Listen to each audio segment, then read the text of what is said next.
Vamos dar sequência à nossa sessão de julgamento. Agora, o item 96 da pauta, American Airlines, de relatoria da conselheira Renata.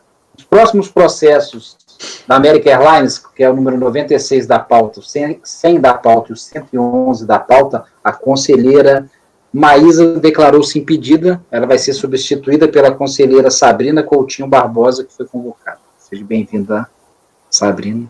Renan, você tem a palavra. Renan, não, Renata, você tem a palavra. Vamos lá, ao relatório. Trata-se de recurso voluntário interposto contra o Acórdão 12.101.868, proferido pela 4ª turma da Delegacia da Receita Federal do Brasil de Julgamento do Rio de Janeiro, que, por unanimidade de votos, julgou improcedente a impugnação, mantendo o crédito tributário era exigido. A decisão recorrida possui a seguinte emenda, eu transcrevi, é aquela questão com relação à prestação intempestiva de informações de carga transportada, que a gente já debateu bastante nessa parte da manhã. Por bem tratar os fatos que gravitam em torno da presente demanda, reproduz o relatório proferido na DRJ Rio de Janeiro no acórdão combatido. Verso processo sobre a controvérsia instaurada em razão da lavratura pelo fisco de auto de infração para exigência de penalidade descrita no 107.4E, aquele faz um relato do que aconteceu, coisa que também farei na análise de voto. Então, eu prefiro deixar isso para daqui a pouquinho. Contribuinte, então, foi notificada a decisão de primeira instância, apresenta o seu recurso voluntário, pugnando pelo cancelamento da exigência. Em síntese, as razões do recurso baseiam-se nos mesmos argumentos, entre os quais aqui a extinção do crédito tributário pela decadência, a aplicação de retroatividade benigna na forma do artigo 5º, 45 da Constituição, acumulado com 106 do CTN, a nulidade do acórdão da DRJ, violação aos princípios da finalidade, razoabilidade e proporcionalidade, e o reconhecimento da existência de infração continuada, assim como com a aplicação de uma única penalidade. E a aplicabilidade também do Instituto da Denúncia Espontânea. A Sabrina não estava aqui até então, embora o colegiado já tenha trabalhado com todos esses itens, eu vou enfrentar todos os itens aqui agora no voto. Ok, presidente? Então, nos termos do relatório, verifica-se a tempestividade do recurso voluntário, bem como o preenchimento dos recursos de admissibilidade, resultando, pois, em seu conhecimento. Trata-se do presente de auto de infração à legislação tributária, visando a cobrança de multa no valor de R$270 mil, porque o contribuinte teria deixado de prestar informações sobre dados de embarque nos despachos de exportação nos prazos estabelecidos pela Receita Federal do Brasil, na Instrução Normativa número 2894, artigo 37. Assim, lhe foi imposta a penalidade descrita na linha E, inciso 4º do 107 do Decreto-Lei 37, com redação dada pelo artigo 77 da 10833 de 2003. Requer, então, a recorrente, na forma como lido do relatório, as questões preliminares e méritos que eu vou atacar uma a uma. Então, primeiro, preliminar de decadência do crédito tributário.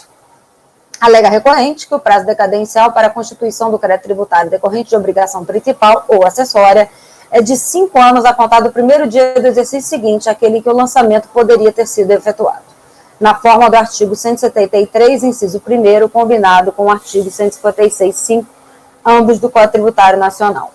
Os embarques relativos às supostas infrações prestadas a destempo se deram em março de 2005, iniciando-se, então, o prazo para que a administração tributária constituísse o crédito tributário em 1º de janeiro de 2006, finalizando-se em 1º de janeiro de 2011. Desta forma, como a ciência do auto de infração pela impugnante se deu no dia 31/10/2011, conforme folha 71, ocorreu a extinção do crédito tributário pela decadência no tocante a todas as infrações imputadas à recorrente.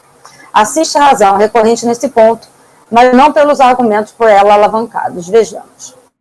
Diante do que aduziu a recorrente, o prazo para efetuar o lançamento de multas administrativas relacionadas ao controle aduaneiro das importações e exportações é de 5 anos contada a data da infração nos termos do artigo 138, combinado com 139 do Decreto-Lei 37, conforme aqui reproduzido.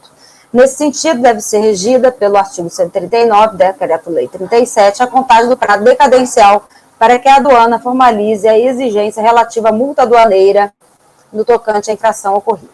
Logo, a autoridade administrativa tem o prazo de 5 anos a contar da data da infração para aplicar a penalidade cabível ao infrator. A infração em análise é a seguinte: deixar de prestar informações ao Siscomex relativos aos dados de embarque nos despachos de exportação no prazo disciplinado na legislação, a contar da data da realização do embarque na forma do artigo 37 da IN 28 de 94, conforme reproduzida abaixo. Portanto, no caso presente, como a ação fiscal aborda a regularidade de embarques para exportação DDEs, a contagem do prazo decadencial de 5 anos, para que a autoridade competente pudesse apreciar a penalidade ao infrator, iniciou-se na data de cada embarque, sem os devidos registros no Siscomex. Os embarques a que se referem o auto de infração ocorreram em março de 2005, folhas 10 a 16 dos autos. Logo, a fiscalização teria até março de 2010 para verificar a regularidade dos dados de embarque nos despachos de exportações e autuar o contribuinte, caso necessário. O auto de infração foi lavrado em 10 de 4 de 2011, folha 3, e a citação do sujeito passivo em 31 de 10, e a ciência, 31 de 10 de 2011, conforme aviso de recebimento de folha 71.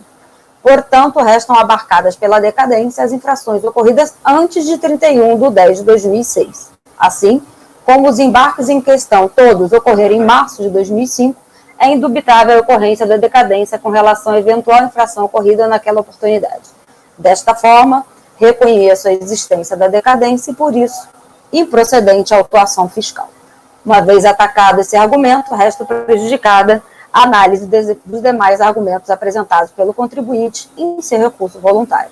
Ante o exposto, reconheço e dou provimento ao recurso voluntário para reconhecer a extinção do crédito tributário hora exigido pela decadência. É como voto. Ok, seria decadência total ou só parcial? Total, nesse caso foi total. Ok. Abertos os debates? Alguma consideração? Então, como vota Maria? Com a relatora. Pedro? Com a relatora. Sabrina? Com a relatora. Desculpa, então. Sabrina, com a relatora. Pedro? Com a relatora. Ok. Cíntia? Com a relatora. Ok. Renan? Com a relatora. Renata? Renata é a relatora. Thaís? Acompanho. Eu também acompanho. Então, acordam os membros do colegiado, por unanimidade de votos, em dar provimento ao recurso voluntário. Ok. Pode seguir para o 100 agora, Renata? Ok. Eu posso passar direto ao voto, presidente? Sim, por favor. Então, verifica-se a tempestividade do recurso voluntário, bem como o preenchimento dos requisitos, resultando, portanto, em reconhecimento do recurso. Trata-se presente de processo, então, de autos de infração à legislação tributária, visando a cobrança de multa do valor de R$120 mil, porque a mesma coisa do anterior, porque ele teria deixado de prestar as informações de dados dos embarques na declaração de exportação, de acordo com a IN 28 de 94, e por isso foi aplicada a ele a penalidade do 107.4E do Decreto-Lei 37. Decreto-Lei 37. Requer a recorrente aqui a aplicação do princípio da retroatividade benigna, então tem algumas coisas um pouco diferentes quanto às alegações do processo anterior, a violação dos princípios da finalidade, razoabilidade e proporcionalidade, e no mérito, o reconhecimento da existência de infração continuada com a aplicabilidade de uma única multa, assim como a aplicabilidade também do Instituto da Denúncia Espontânea. Então, vamos às preliminares. Primeiro caso aqui, ele pede a prescrição intercorrente. Então, o contribuinte requer seja reconhecida a prescrição intercorrente no presente processo, tendo em vista que a ciência da autuação se deu em 25 de março de 2011. Com a apresentação da impugnação em 25 de abril de 2011, a qual somente restou julgada pela DRJ em setembro de 2018, com a notificação válida do contribuinte em junho de 2019, quando já havia se passado mais de 10 anos após a lavratura do auto de infração e do protocolo da correspondente impugnação. Desculpa, Renata, presidente, posso fazer uma colocação? Desculpa interromper, mas é só porque talvez resolva e talvez seja mais fácil por causa do adiantado da hora. Eu vi, Renata, que aqui na decisão da DRJ ela só fala de um argumento na ementa e que parece que foi isso mesmo que que ele colocou na manifestação de conformidade. Por acaso não está tudo precluso? Todo esse resto que ele trouxe no recurso voluntário? Porque nada disso foi colocado na manifestação de conformidade e olhado pela DRJ? Porque eu vi que a ementa da DRJ está bem simplória. Sim. E pelo relatório, a manifestação de inconformidade também foi só sobre a questão da intempestividade da informação. Que todos esses outros argumentos não estavam antes do processo. Olha, é que como eu já fiz esse voto há bastante tempo, eu vou ter que voltar aqui e avaliar. Não sei dizer com certeza. Entendi. Porque se tiver precluso, a gente nem conhece de nada disso, né? Peraí. Deixa eu olhar aqui o voto. Eu vou olhar também. O recurso. Me chamou a atenção por causa da ementa da DRJ. Tá muito simples. E a sua muito... com muitos mais assuntos. Eu analisei aqui todos os argumentos trazidos por ele no recurso voluntário. Né? Sabrina, você está presente? A tela minha está preta. Deixa eu achar aqui, América. Mas, salvo engano, qual era o número do... 2011, 65, final. 65. Sabrina? Oi! Você está aí? Estou aqui, sim. Ok. Então tá. Eu tô vendo ela normal, Mineiro. Viu? Então, porque eu tô gravando e a tela tá... Tá dando conexão ativa para mim. Para ela, né, sobre ela. Aqui, achei o processo.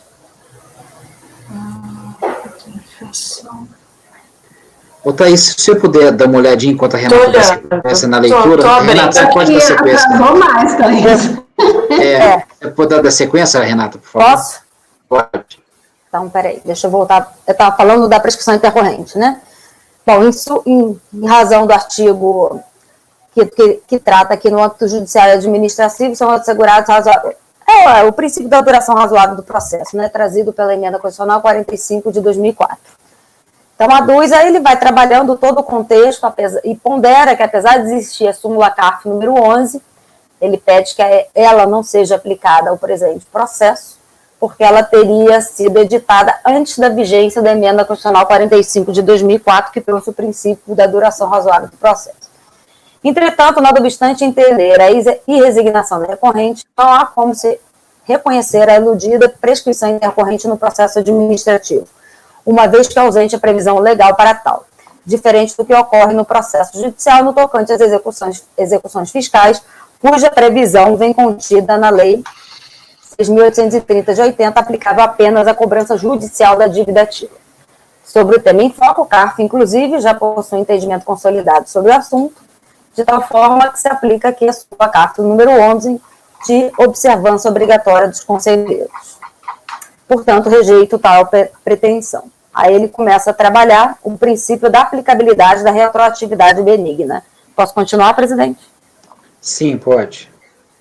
Explica a recorrente que sofreu autuação porque teria apresentado informações de embarque referente às exportações no ano de 2008, após o prazo de 2 dias contado da data da realização do embarque, conforme previsão do artigo 37 da IN 28 de 94, com redação dada pela IN 510 de 2005. Ocorre que a IN número 10 de 96, altera a redação do citado dispositivo, estendendo o prazo para apresentação de 7 dias a contar da data da realização do embarque. Assim, a contribuinte pleiteia seja reformado via acordo recorrido, por entender ser aplicável ao caso o princípio da retroatividade benigna, deixando-lhes de se aplicar a penalidade para as informações de embarque prestadas dentro do prazo de 7 dias a contar da data de cada embarque. Sobre esse ponto, entendo que assiste razão o contribuinte em seus argumentos.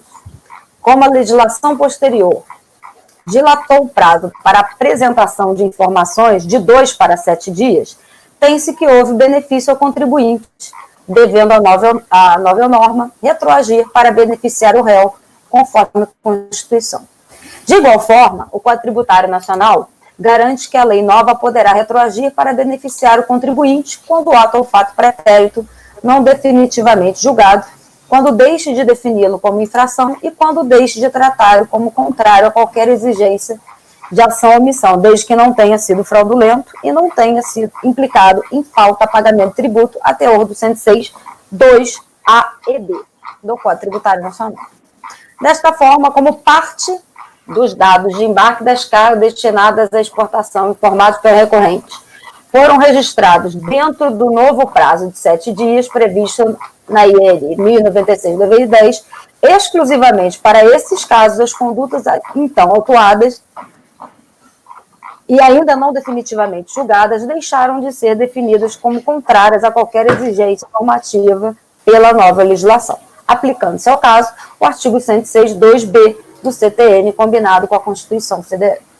Diante do acima exposto, há de ser afastada a penalidade aqui combatida apenas no tocante às informações prestadas dentro do prazo de 7 dias, em razão da retroatividade benigna. Ok? Posso passar o demais? Sim, pode. Pode tudo, né? Bom, a recorrente, por fim, alega que em sua última preliminar, que a autuação foi realizada após 2 dias da data dos fatos geradores, a infração que gerou a aplicação da penalidade a ele imputada. Razão pela qual essa demora geraria ampla violação aos princípios da finalidade, motivação, razoabilidade e proporcionalidade. Não assiste razão à recorrente. Aqui, ele pugna que não houve aplicabilidade, porque, apesar de ter tido alguma incongruência com relação aos dados de embarque, a fiscalização teria atuado apenas 2 anos. Aí eu venho trabalhando aqui que foi dentro de 2 anos, dentro do prazo decadencial que a Fazenda tinha para tal, né? Nada obstante, como disse o Renan, eu até incluí no voto que estava ali na pasta, eu incluí um parágrafo, né, que é demais sobre esse tema, já tem a súmula CARF, né? Porque de forma que esse tribunal estaria impedido de julgar qualquer análise à inconstitucionalidade de lei, mas nada obstante a isso, eu enfrentei também o argumento trazido por ele, no sentido de que, como você disse, existe prazo para que a administração fiscal realize o procedimento de conferência com relação aos dados e, dentro dos prazos decadenciais, apura infração e, caso apurada, verifica a lavratura do auto, como de fato aconteceu nos autos. Então, por essas razões, inclusive pela súmula número 2 do CAR, eu também entendo improcedente o argumento ora analisado. Quanto ao mérito, vocês preferem julgar alguma preliminar com relação até agora? Posso seguir o mérito? Pode seguir o mérito, pode tudo de uma vez. Então, ok. Do reconhecimento da existência de infração continuada. Quanto ao mérito, argumenta recorrente que, em relação às multas aplicadas, verifica-se que o auto de infração totaliza um montante de R$120 mil, ou seja, em uma única autuação foram aplicadas a ela um total de 24 multas de R$5 mil, todas de natureza semelhante. Nessa linha, como as infrações são de natureza semelhante, induz a contribuinte que há uma única infração continuada, motivo pelo qual deve ser aplicada uma única multa. Para tal, colaciona trecho do precedente do STJ no RESP número 19.560 do Rio de Janeiro, de relatoria do ministro Humberto Gomes de Barros, de 93, em que ficou consignado que na imposição de penalidades administrativas deve-se tomar como infração continuada a série de ilícitos da mesma natureza apurados em uma única autuação. Também postula a aplicação do artigo 71 do Código Penal, que trata do crime continuado de aplicação no tocante às multas administrativas. Aí aqui eu reproduzo o artigo 71, que fala do crime continuado no Código Penal. Portanto, conclui a recorrente que, como as supostas infrações por ela cometidas são idênticas, deve ser a ela cometida uma única multa. Sem razão, a recorrente. A autuação aplica a infração do artigo 107.4-E do decreto Lei 37, porque as informações de embarque de mercadoria no Siscomex relativas às exportações efetuadas em 2008 foram realizadas fora dos prazos estipulados pela Receita Federal do Brasil, pela Secretaria da Receita, IN número 24 de 94. O artigo, então, prevê a imputação que a multa deriva da ausência de informações sobre carga transportada na forma e no prazo estabelecido pela Receita Federal. A leitura do respectivo dispositivo legal não deixa dúvidas quanto à conduta formal lesiva ao controle aduaneiro, qual seja deixar de prestar informações na forma e no prazo estabelecido pela Receita Federal do Brasil. Portanto, a legislação aduaneira prevê a aplicação de multa de R$ 5.000 para cada infração que consista na prestação a destempo de informações relativas ao embarque, ou seja, correta fiscalização, que aplicou a multa 24 vezes, porque se referem a informações também diferentes relativas a mercadorias e embarques diversos, diferentes DDEs. Assim, nada obstante as condutas sejam idênticas, os fatos geradores são diversos. É exatamente nesse sentido a solução de consulta COSIT número 2 de 2016, que já falamos bastante aqui sobre ela, que apesar de tratar de importação do transporte marítimo, bem se aplica ao caso concreto. Eu transcrevo a ementa no que pertine, que é aplicável, então, para cada informação não prestada ou prestada em desacordo conforme no prazo estabelecido. E no caso aqui é pela Instrução Normativa 800, no nosso caso aqui é pela 24 de 94. Assim, entendo que a multa deve ser exigida para cada informação que se tenha deixado de prestar na forma e no prazo estabelecido pela Receita Federal. Deve-se ponderar que cada informação que se deixa de prestar na forma e no prazo estabelecido torna vulnerável o controle aduaneiro. Portanto, tratando-se de informações diversas, DDEs diferentes, não há que se falar em existência de infração continuada, devendo-se manter a multa aplicada do 107.4E do Decreto-Lei 3766. Não há que se falar, portanto, da mesma forma, na aplicação do Código Penal às penalidades administrativas, estas sujeitas a normas específicas sobre a matéria. Portanto, penalidades penais e penalidades administrativas versam sobre matérias diversas e são regulamentadas também por diplomas específicos. Portanto, não merecem prosperar as alegações da recorrente. Com relação à denúncia espontânea, eu aplico a súmula CART, número 126, que trata exatamente sobre esse tema, e, portanto, também afasto a alegação aqui de denúncia espontânea com relação a essas infrações. Portanto, final, o dispositivo do presente voto, ante o exposto, conheço e dou parcial provimento ao recurso voluntário para reconhecer a aplicação do princípio da retroatividade benigna e afastar a penalidade imputada apenas no tocante às informações prestadas dentro do prazo de 7 dias, em face ao disposto na IN 1096 de 2010, é como voto. Pronto. Ok, obrigado. Maria? Com a relatora.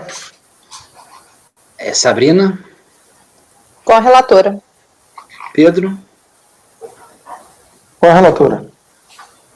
Cíntia? Com a relatora. Renan? Acompanhe. Thaís? Presidente, eu voto no sentido de anular a decisão da DRJ, porque tem uma manifestação de inconformidade super substanciosa aqui, com vários pontos preliminares, alegando a retroatividade benigna em favor do contribuinte, tudo bonitinho. E a decisão da DRJ simplesmente fala que ela não vai analisar tudo, porque esse não é o ponto central, na opinião dela, da discussão do processo, e não se manifesta sobre nenhuma desses argumentos colocados pela recorrente manifestação de conformidade. Então, eu julgo no sentido de cancelar essa decisão para que isso volte à DRJ, seja proferida uma decisão em boa forma sobre tudo que foi alegado pela recorrente em manifestação de conformidade. É como voto. Ok, eu acompanho a relatora. Então, eu vou precisar da ajuda para redigir o resultado aqui. Então, acordo os membros do colegiado, por maioria de votos, em dar parcial provimento ao recurso voluntário para... Você pode repetir para mim, Renata, por gentileza? Posso. Peraí, deixa eu só ler o finalzinho. É que eu já tinha fechado aqui. É o 100. Para reconhecer a aplicação do princípio da retroatividade reconhecer a aplicação do princípio da retroatividade benigna retroatividade benigna, e afastar a penalidade imputada apenas no tocante às informações prestadas dentro do prazo de 7 dias. Apenas no tocante As informações prestadas dentro do prazo de 7 dias. Dentro do prazo de 7 dias. Em face ao disposto na IN. Em face do disposto na IN. Receita Federal do Brasil, 1096 de 2010. 1096 de 2010. Essa IN é SRF ou RFB? RFB. IN RFB 1096 de 2010. Sim. No seu voto, Renata, está aí retroatividade. Você corrigiu. Não, eu vi aqui agora, já corrigi. Você corrigiu. Tá. Vencida a conselheira Thaís, que... Obrigada, Pedro. E que votava no sentido de cancelar, anular a decisão da DRJ. Anular a decisão da DRJ. Por não ter enfrentado todos os argumentos. Todos os argumentos. Trazidos pela contribuinte em manifestação de conformidade. Contribuinte em sua manifestação de inconformidade. Isso aqui não é impugnação, não? Sendo ele... Desculpa, impugnação. Sendo eles plenamente capazes de afastarem por completo... Acho que é só PI, né, Thaís? Para não ter que declarar voto. Porque parece que, assim, são argumentos aleatórios, entendeu? Mais uma frase só. Sendo eles plenamente capazes de implicar no cancelamento da autuação. Isso é isso, você que está falando, né? E não o colegiado, né? Mas é o meu voto que você está anotando aí, não é? Tá, votava no sentido de, tá. Sim. Sendo eles, né? Porque são os argumentos. Sendo eles capazes. Plenamente capazes de implicar na improcedência da autuação. Improcedência da autuação? Isso, obrigada. Eles plenamente. Então eu vou pedir para vocês para até amanhã cedo conferirem a ata e me encaminharem as alterações, especialmente essas questões de votos com declaração de voto na ata, né? É importante para não ter nenhuma divergência. Tá? Então ficou a acordo dos membros. Sim. Acordo os membros do colegiado, por maioria de votos, em dar parcial provimento ao recurso voluntário para reconhecer a aplicação do princípio da retroatividade benigna e afastar a penalidade imputada apenas no tocante às informações prestadas dentro do prazo de 7 dias, em face do disposto na IN 1096 de 2010. Vencida a conselheira Thaís, que votava no sentido de anular a decisão da DRJ por não ter enfrentado todos os argumentos trazidos pelo contribuinte em sua impugnação, sendo eles plenamente capazes de implicar na improcedência da autuação. A conselheira Maísa declarou-se pedida, sendo substituída pela conselheira Sabrina. Isso é o 100, aplica-se para o 101 ao 110. Isso é um processo repetitivo. Nós votamos o 100 é paradinho. Então vamos agora para o 111. Tá, posso ir direto a voto, presidente? Sim, por favor. Então, o recurso é tempestivo, atende aos requisitos de admissibilidade, dele tomo conhecimento. Aí vou analisar aqui as preliminares, a primeira delas é de nulidade do acórdão 12.101.866, proferido pela DRJ do Rio de Janeiro. Alega recorrente que o acórdão prolatado pela 4ª turma de Delegacia de Julgamento do Rio de Janeiro é nulo, uma vez que a decisão faz menções a fatos e fundamentos estranhos aos dos presentes autos. Em resumo, aduz a contribuinte, que é empresa conhecida do setor aéreo, realizando o transporte aéreo internacional, notadamente com destino aos Estados Unidos, e no bojo de sua peça impugnatória, trouxe argumentos vinculados à sua atividade na tentativa de demonstrar a insubsistência do auto de infração. Contudo, explica que o acórdão recorrido, desde o seu relatório, prosseguindo até o voto, não é fiel nem à atividade desenvolvida pela contribuinte, nem à argumentação exposta na impugnação. Vejamos, aí isso nas palavras ainda da recorrente. A recorrente aponta, então, duas inconsistências no relatório da decisão de primeira instância administrativa que justificam a sua afirmativa de que ela seria nula por tratar de fatos e fundamentos diversos daqueles discutidos nos presentes autos. A primeira diz respeito à fundamentação legal da infração combinada recorrente. No relatório do acordo ficou consignado que os prazos para registro das informações sobre conhecimentos eletrônicos são 7 dias para embarcação e 48 horas para aeronaves IN 510/2005. Contudo, desde 2010, com a publicação da IN 1096 de 2010, o prazo do registro dos dados de exportação passou de 2 para 7 dias, em qualquer caso. Assim, o relatório indicou legislação revogada, que não mais se aplicaria, já que o prazo para o registro dos dados de embarque é de 7 dias, seja para a embarcação, seja para a aeronave, de acordo com a IN, Secretaria da Receita Federal, 1096 de 2010. Logo, o relatório se baseia na legislação revogada, não aplicável ao caso, o que poderia gerar fortes indícios de cerceamento de defesa a ensejar a nulidade do acordo. A segunda inconsistência refere-se, em síntese, aos argumentos da peça impugnatória. Diferente do que descreveu o relatório do acordo, descrito no relatório deste acordo, a recorrente destaca que, em momento algum de sua peça de defesa, teria apresentado alegações atinentes a matérias como cerceamento de direito de defesa por ausência de provas, infração ao princípio da legalidade, tipicidade, inconstitucionalidade, razoabilidade e proporcionalidade, além da denúncia espontânea e a relevação de penalidade.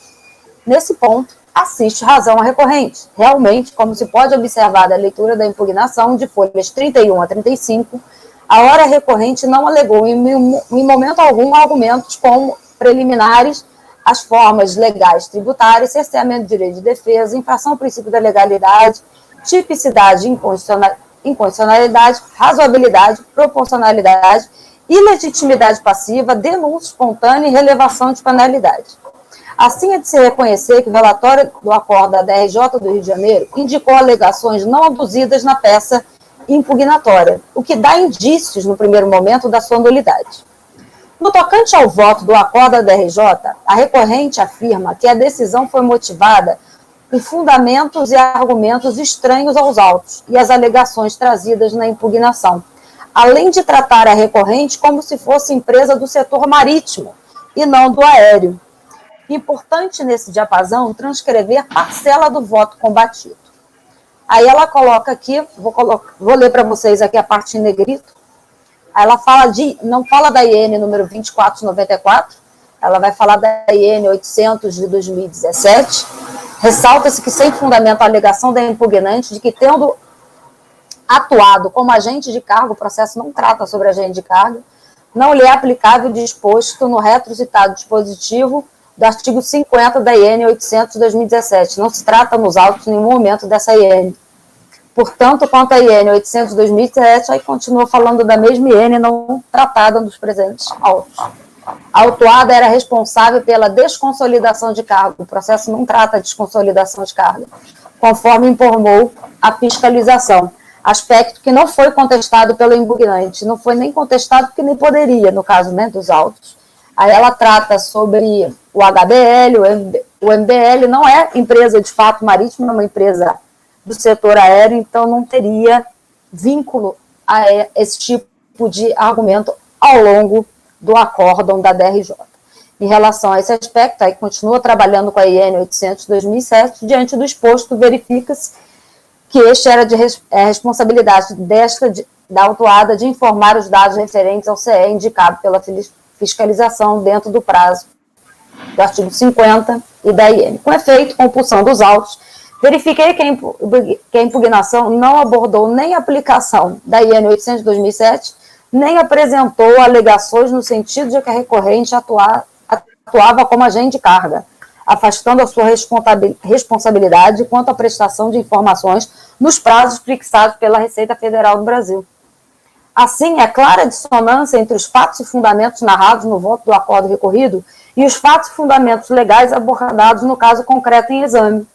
Importante lembrar que o processo em questão trata de auto de infração à legislação tributária visando a cobrança de multa aduaneira no valor de R$ 35 mil, porque o contribuinte teria deixado de prestar informações sobre dados de embarque dos despachos de exportação nos prazos estabelecidos pela Receita Federal do Brasil na forma do artigo 37 da IN 28 de 94, referente a transporte internacional realizado no aeroporto do Galeão, no Rio de Janeiro, em várias datas no voo 904 da American Airlines. Assim, lhe foi imposta a penalidade descrita no inciso, na linha E do inciso 4 do 107 do Decreto-Lei 37. Confira, então, portanto, parte do relatório fiscal, as folhas 4. Aí eu coloquei aqui embaixo só para não ter erro com relação à imputação e aos motivos pelos quais o processo foi desenvolvido. A IN da Receita Federal 800 de 2007, trazido como fundamento no bojo do voto da RJ, tem como fim dispor sobre o controle aduaneiro informatizado de movimentação de embarcações, cargas e unidades de carga nos portos alfandegados. Portanto, sendo a recorrente empresa aérea e não marítima, a TRAU-IN não se aplica ao caso presente. Da mesma forma, a decisão não poderia afastar argumento não aduzido na impugnação. Em outras palavras, o acordo ora combatido não poderia dizer que é sem fundamento a alegação da impugnante de que, tendo atuado como agente de carga, não lhe é ela aplicável o artigo 50 da IN 800 de 2007. Isso porque a recorrente nunca alegou sua condição de agente de carga, nem pleiteou a sua ilegitimidade passiva. O voto ainda menciona que a autuada era responsável pela desconsolidação da carga, conforme informou a fiscalização, aspecto que não foi contestado pela impugnante. Sobre esse ponto, insta a consignar que a fiscalização não tratou em seu relatório fiscal que acompanha o auto de infração, folhas 3 e 4, eventual desconsolidação de carga, nem indica na sua capitulação da infração qualquer dispositivo vinculado à IN 800 de 2007. Não bastassem tais constatações, o voto prossegue e afirma que cabia à recorrente emitir os conhecimentos eletrônicos agregados, o Bill of Lading, e os conhecimentos genéricos, indicado como consignatária. Mais uma vez, a afirmação é incoerente e fora do contexto do caso analisado. Isso porque tais documentos jamais poderiam ter sido emitidos por uma empresa aérea, já que típicos de emissão de empresas marítimas não aplicáveis à hipótese. É incontroverso que a recorrente é a empresa aérea e, por conseguinte, não guarda obediência à IN 800 de 2007, nem é responsável por emitir documentos fiscais alheios à sua atividade. A autuação é clara ao tratar a imputação da penalidade à empresa aérea, que é aquela de não prestar informações sobre dados de embarque na forma do artigo 37 da IN 2894. Desta forma, mostra-se indubitável que os fatos fundamentos em discussão no Acórdão 12.101.866 não são os mesmos fatos e fundamentos em discussão nos presentes autos. Nesse diapasão, mesmo na análise de mérito, a decisão da DRJ encontra-se divorciada da questão fática posta nos autos. Vejamos. Embora a impugnação não tenha tratado propriamente da duplicidade de cobrança relativa a infrações, ou seja, de que a penalidade do artigo 107.4e se aplica apenas uma vez por veículo transportador e não por cada infração prestada a destempo dos dados de embarque, o acordo de primeira instância administrativa enfrentou o argumento. Até aqui, nenhum problema. Sem entrar no mérito propriamente dito da questão, o que será analisado em momento oportuno, se necessário, percebe-se que o V-acórdão recorrido, visando fundamentar seu ponto de vista, afasta a solução de consulta número 8 de 2008, porque o caso concreto trata de declarações de importação, quando a solução de consulta tinha por pano de fundo declarações de exportação. Aí confira, eu coloquei aqui, vou ler para vocês a parte em negrito. Não sustenta essa situação, no caso concreto, de penalidade ser aplicada apenas uma vez, conforme a solução de consulta número 8 de 2018, aí ele coloca aqui a parte dela, porque se refere a declarações de exportação. De início, cabe esclarecer que as informações cujos atrasos na prestação se deram, seja o lançamento, são referentes à importação de mercadoria, enquanto a citada decisão de consulta colaciona a relação de exportação. Então, ela trata de uma decisão como se não fosse, de fato, exportação. Ela trata de importação e o caso é de exportação. O caso, ora apreciado, diz respeito à importação de cargas consolidadas, não é esse o caso dos autos. Nesse caso, não é viável entender pela conclusão da solução de consulta, conforme se passa a demonstrar. Ora, o caso em análise trata exatamente de operações de exportações, DDE, e não como tratou o acórdão de importação de cargas consolidadas. Portanto, também nesse ponto, a decisão ACO distanciou-se dos fatos narrados nos autos desse processo. E não é só, continua a motivação da decisão tratando a recorrente como se empresa do setor marítimo fosse, justificando a necessidade de apresentação de uma série de obrigações acessórias típicas da atividade marítima e aduzindo que a penalidade em cheque se aplica por evento e não por veículo transportador, na forma do artigo 64 da IN 800 de 2007, legislação não aplicável ao caso, como já apontado. Aí eu fiz aqui uma descrição exatamente dos dispositivos que não pertinem ao caso concreto em questão.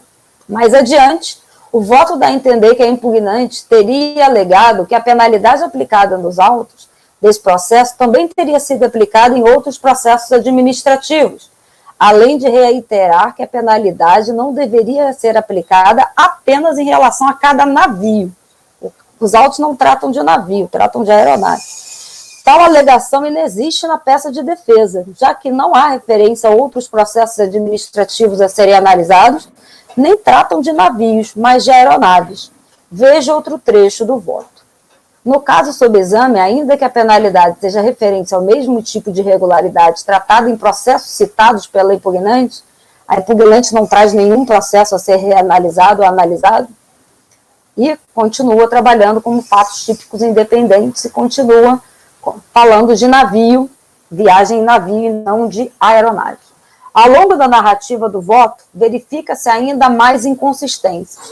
A decisão afastou a aplicação da denúncia espontânea ao caso, assim como tratou de afastar argumento de relevação de penalidade, da alegada falta do pressuposto lógico-jurídico das obrigações estabelecidas na IN 800 de 2007 e a violação ao princípio da legalidade. Entretanto, todos esses argumentos sequer foram ventilados na impugnação, motivo pelo qual não poderiam ser afastados.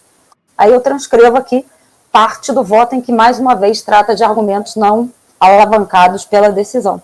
Dessa forma, por todo o exposto, resta claro e evidente que o acordo da RDRJ do Rio de Janeiro está a tratar de caso completamente diverso daquele discutido nos autos do presente processo. A recorrente é a empresa do setor aéreo, foi atuada em decorrência da ausência de prestação de informações a destempo relativa a operações de exportação, na forma do artigo 37 da IN 28 de 94, e não está sujeita à prática de obrigações acessórias típicas de empresas do setor marítimo, não estando submetida às regras da IN 800 de 2007. Portanto, é indiscutível que os fatos e fundamentos discutidos no acordo ora combatido não são os mesmos dos fatos e argumentos em discussão dos presentes autos trazidos na peça de impugnação de folhas 31 a 35, gerando evidente cerceamento de defesa à recorrente. Assim, imperioso reconhecer a nulidade do acordo prolatado pela 4ª turma da DRJ do Rio de Janeiro, na forma do artigo 59, inciso 2º do decreto 70235 de 72. Uma vez acatado este argumento, resta prejudicada a análise dos demais argumentos apresentados pela contribuinte no seu recurso voluntário. Ante o exposto, reconhecido o provimento ao recurso voluntário para anular o acordo 12.101.866, prolatado pela 4ª turma da DRJ Rio de Janeiro, retornando os autos à origem para novo julgamento, com a análise da impugnação apresentada pela recorrente. É como voto, presidente. Obrigado. É apenas só que aí seria parcial provimento, né? Que a gente está determinando um novo julgamento, né? O cara está pedindo tudo, né? Sim, tá. Parcial provimento, ok. E do parcial provimento. Tá certo. Só uma questão de ordem aqui, Mineira. É que a Maria não está aparecendo na gravação, como essa vai ser oficial, era bom que ela falasse um pouco só para constar. Para ver se a imagem dela aparece. Eu tô aqui. Eu sei que você está, Maria. É porque Mas é só para não gerar nulidade, né? Que você fala. Presidente, Agora a da Sabrina desapareceu. A Sabrina também desapareceu.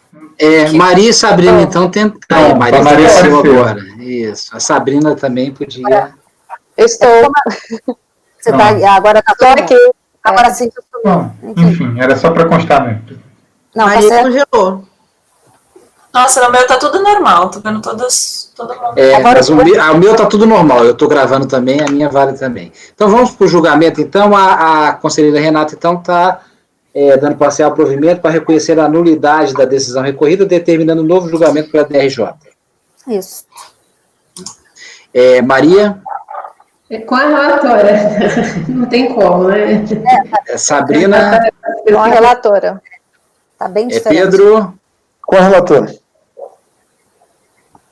Cíntia? Com a relatora. Renan? Com a relatora. Thaís? Acompanho. Eu também acompanho. Acordo os membros do colegiado, por unanimidade de votos, em dar parcial provimento ao recurso voluntário para reconhecer a nulidade da decisão recorrida, determinando novo julgamento pela DRJ.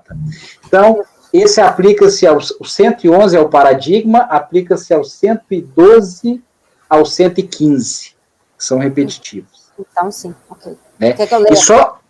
E só para deixar claro que eu não falei, no processo número 96, também de relatoria da Renata, que ela foi o primeiro que ela leu, ele também era um paradigma, e o resultado aplica-se ao número 97, 98 e 99 da pauta também, que são repetitivos, para deixar isso registrado.